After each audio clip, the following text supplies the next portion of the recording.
Hello and welcome to English with Ryan. Let me show you exactly what's happening in your head. Someone asks you a simple question in English. Where are you going? You understand it. Kind of. But then your brain does this. You translate it into your native language. You think of an answer. Then you translate that answer back into English. Then you check if it sounds correct. Then you finally speak. By that time, the moment is already gone. And you feel slow, awkward, maybe even embarrassed. So you tell yourself, my English is not good enough. But here's the truth. You're not bad at English. You're just translating too much. And that one habit is blocking everything. Most people think they need more vocabulary, more grammar, more practice. But that's not the real problem. Because, think about it. You've studied English for years. You understand a lot when you read or listen. So why does speaking still feel so hard? Because your brain is doing extra work. Every sentence has to pass through your native language first. It's like trying to run while carrying a heavy bag. Of course you feel slow. Of course you hesitate. Meanwhile, people who speak English fluently don't do this. They don't translate. They don't convert ideas. They think and speak directly. And here's the important part. They were not born with this ability. They trained it. But most learning systems never show you how. In school, you probably learned like this: word translation, sentence translation, grammar rules translation. Everything depended on your native language. So, your brain learned a pattern. English equals something I must convert. And now, every time you try to speak, it follows that same path, automatically, not because you're bad, but because you were trained that way. So this is not a knowledge problem. It's a thinking problem. Fluency is not about how much you know. It's about how you process language. The moment you stop translating, everything changes. You respond faster. You feel more confident. Your sentences become more natural. And English stops feeling like a school subject. It starts feeling like a real tool. So if you've ever felt stuck, slow, or frustrated, don't blame your ability. Because the issue is simple. You're trying to speak English through another language. And that's exactly what we're going to fix. Chapter 2. Why your brain keeps translating.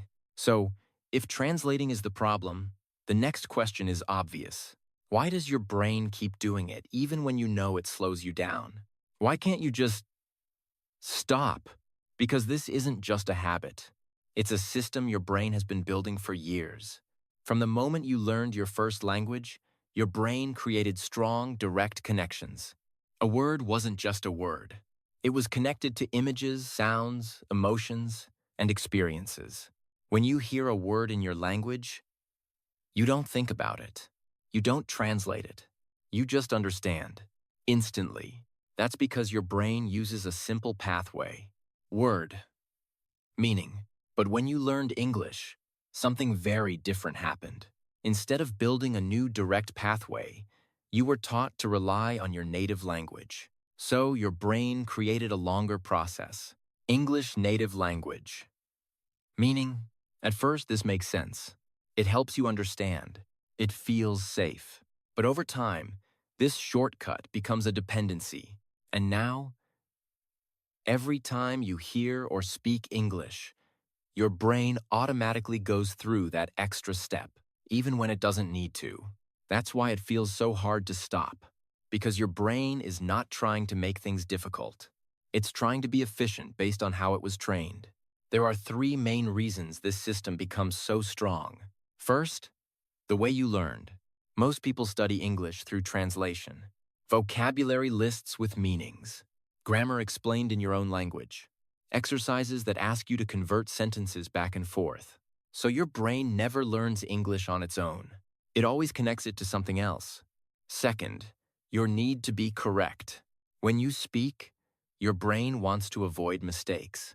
So it double-checks everything. And the fastest way it knows how to check is by going back to your native language. Translation becomes a safety tool. But that safety comes at a cost. It slows you down. It breaks your flow. Third, Lack of real exposure. You didn't learn your first language from a textbook. You learned it by hearing it, using it, living in it. But with English, many learners only experience the language in controlled situations. Classrooms, exercises, exams. That's not enough to build automatic thinking. Without constant natural exposure, your brain doesn't trust English yet, so it keeps going back to what feels familiar. Translation. So if your brain keeps translating, it's not because you're slow. It's because your system was built that way. And here's the key. Anything your brain has learned, it can relearn. You don't need to fight your brain. You just need to give it a better path. A more direct one. One that doesn't depend on another language. And the simplest way to start building that new path is not through words, but through something your brain already understands instantly. Images. Chapter 3. Up to this point, you've discovered something important. Your brain is not the problem. The system it's using is. So instead of trying to force yourself to stop translating, you need to replace that system with something more natural. And the most natural system your brain already knows is this: images, not words. Think about how you understand your first language. When you hear a word, you don't see another word in your head. You see meaning. If someone says dog, you don't think of a definition. You see a dog. Maybe you remember how it looks, how it moves, how it sounds. That's how real understanding works. Now compare that to how most people process English. They hear a word like dog, then immediately think of the word in their own language, and only then understand the meaning. That extra step is the delay. So the goal is simple. Connect English directly to meaning without translation. And the fastest way to do that is by using what your brain already trusts: visuals and real-life experience. Start with something very simple. Look around you. Pick any object near you. Your phone, your chair, your hand. Now say the word in English. Phone, chair, hand. Don't translate it. Don't check it. Just connect the object to the English word directly. It might feel strange at first.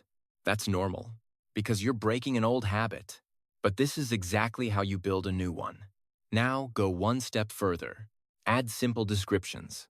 This is my phone. It's on the table. It's very small. These sentences are not complex, but they train something important: your ability to create meaning in English without switching languages. Here's another powerful technique. Ask yourself simple questions throughout the day. What am I doing? Where am I going? What do I see? Then answer them in English. I'm walking. I'm going home. I see people. These are basic thoughts, but they build a direct connection between your mind and English.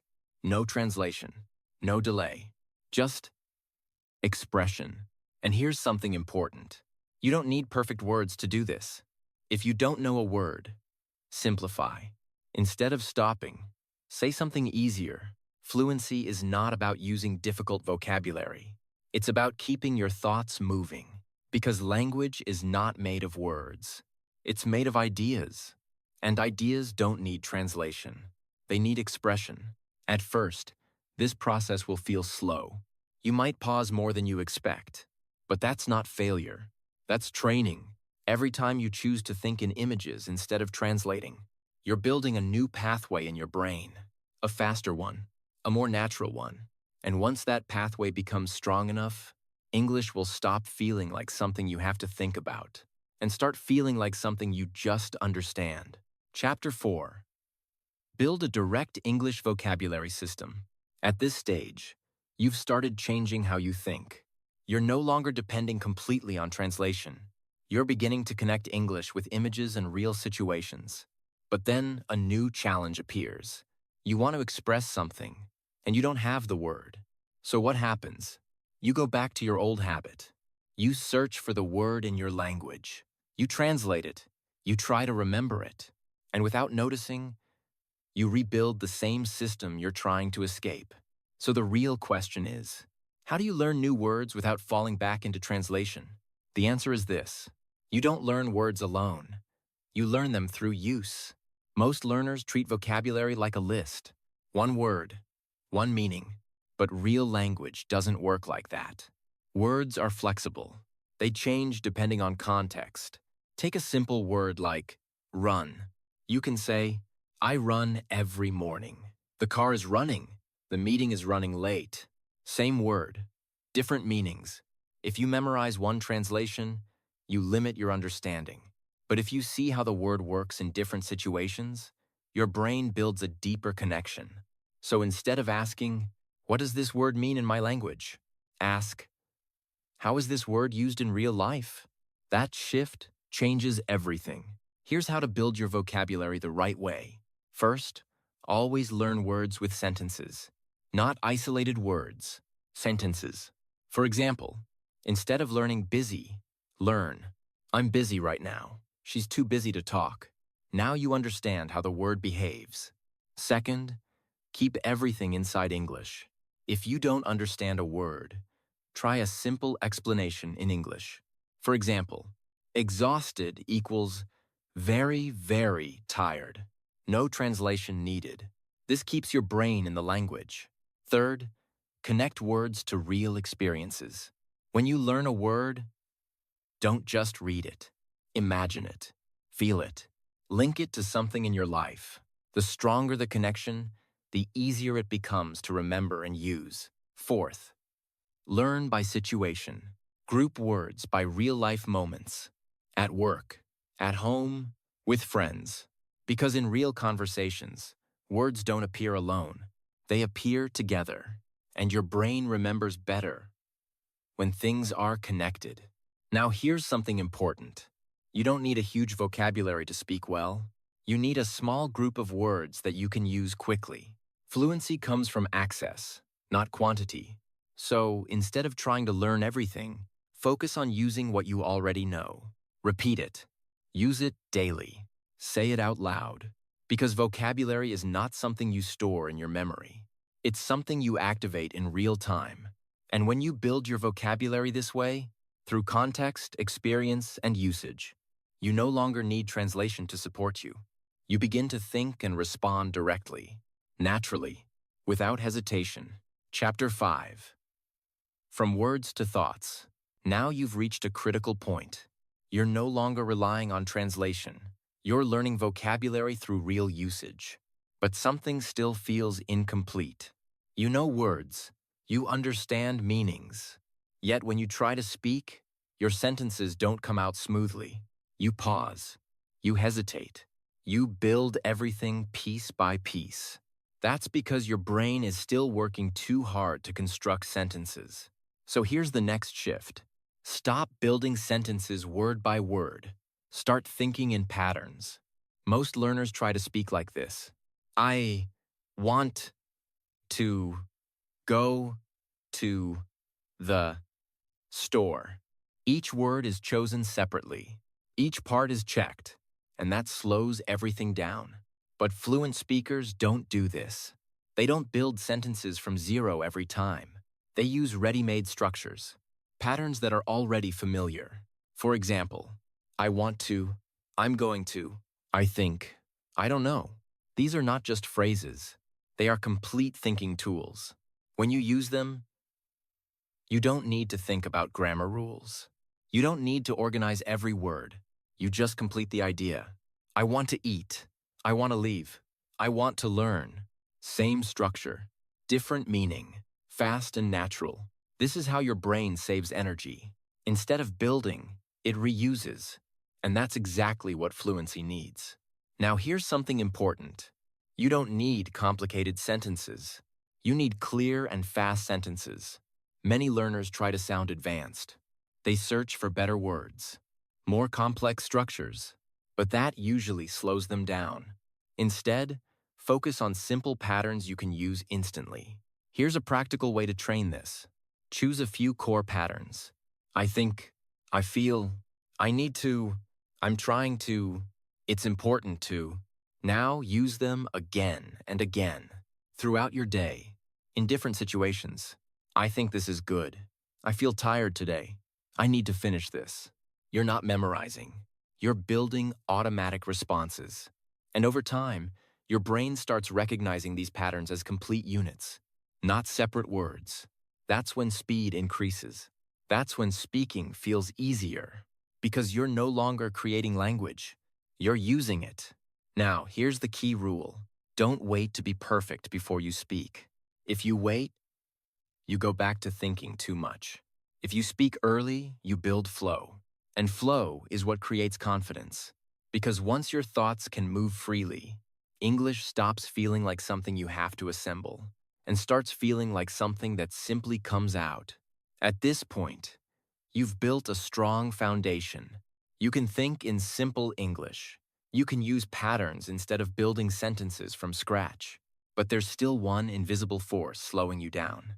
Not your vocabulary, not your grammar, your inner voice. The one that interrupts you while you speak. The one that says, "Wait, is this correct? Maybe that's the wrong word. That doesn't sound right." So you stop, you fix, you restart. And just like that, your flow is gone. This is not a language problem.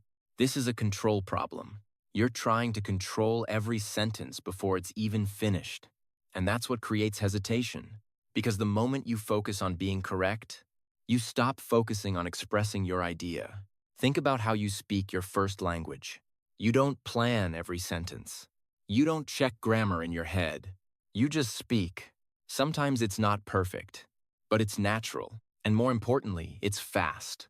Now, compare that to how you speak English. You slow down. You monitor everything. You try to avoid mistakes. And that pressure builds up quickly. Here's the truth. Fluency and control cannot happen at the same time. If you try to control too much, you lose fluency. If you allow fluency, you temporarily lose control. So you need to choose what matters more. And at this stage, the answer is clear. Flow comes first. Accuracy comes later. This doesn't mean you ignore mistakes forever. It means you change when you care about them. Not during speaking. After. Let the sentence come out fully. Finish your idea. Then, if you want, reflect and adjust. But never interrupt yourself in the middle, because every interruption trains your brain to hesitate again next time. Here's a simple rule to follow. Keep going. No matter what. If you forget a word, replace it. If the sentence feels wrong, simplify it. If you make a mistake, continue anyway. Because communication is not about perfect sentences. It's about delivering meaning. And people understand meaning much more than perfection. Now try this mental shift. Instead of asking, "Is this correct?" ask, "Can they understand me?" That one change reduces pressure immediately. And when pressure goes down, your speed goes up. Your confidence grows. Your voice becomes more natural. And slowly, something changes inside you. You stop being afraid of making mistakes. You stop fighting your own thoughts. You stop holding yourself back. And when that happens, you don't just speak English better. You speak it more freely. Chapter 7. Train your brain for speed. Thinking in real time. Now something has shifted.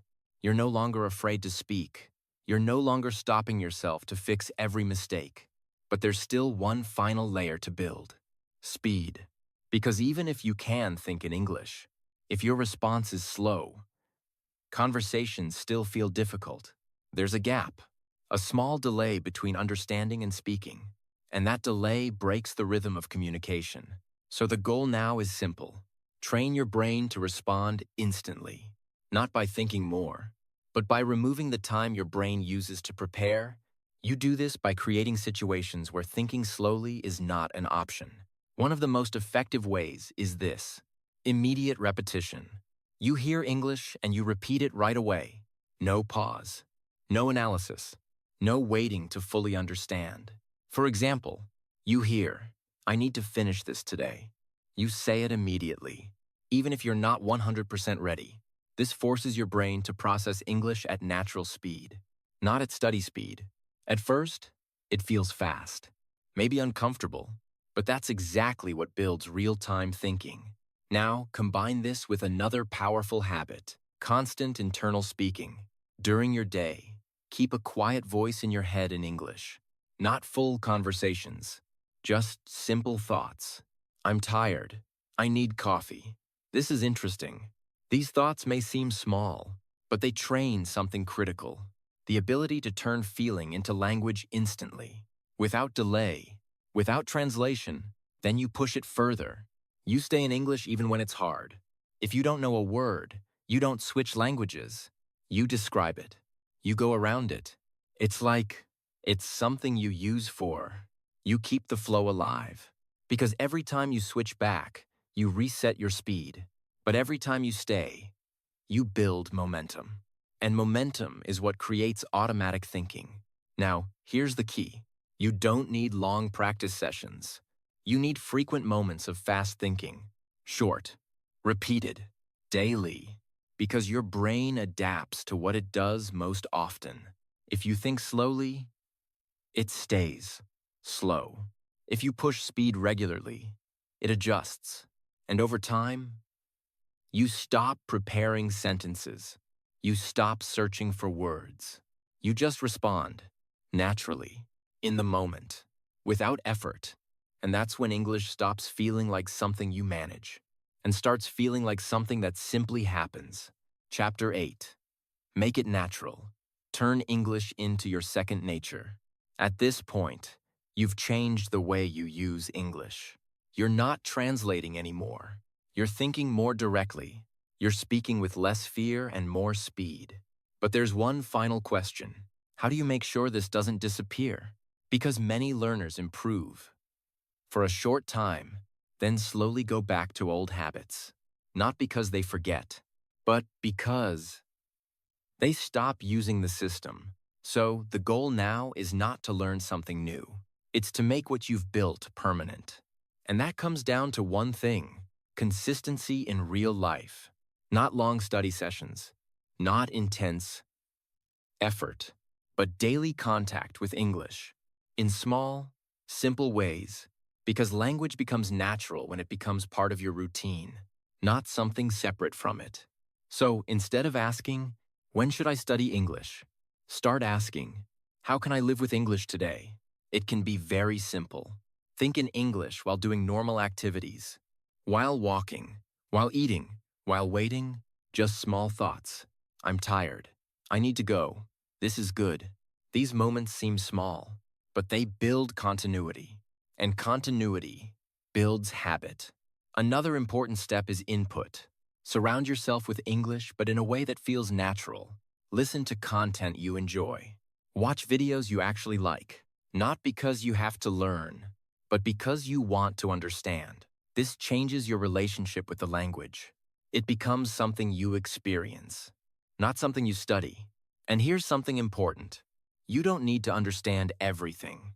You just need to stay engaged, because understanding grows over time. Now let's talk about identity. Right now, you might think, I'm learning English. But to make this permanent, that needs to change. You start thinking, I use English, even at a basic level, even imperfectly, because the moment you see English as part of who you are, your behavior changes automatically. You stop avoiding it. You stop delaying it. You use it every day. And over time, something very subtle happens. You stop noticing the effort. You stop thinking about the process. You just understand. You just respond, just like your first language. That's when English becomes natural. Not because you reached a perfect level, but because it became part of your daily thinking. And once that happens, you don't lose it. Because it's no longer something you practice. It's something you live.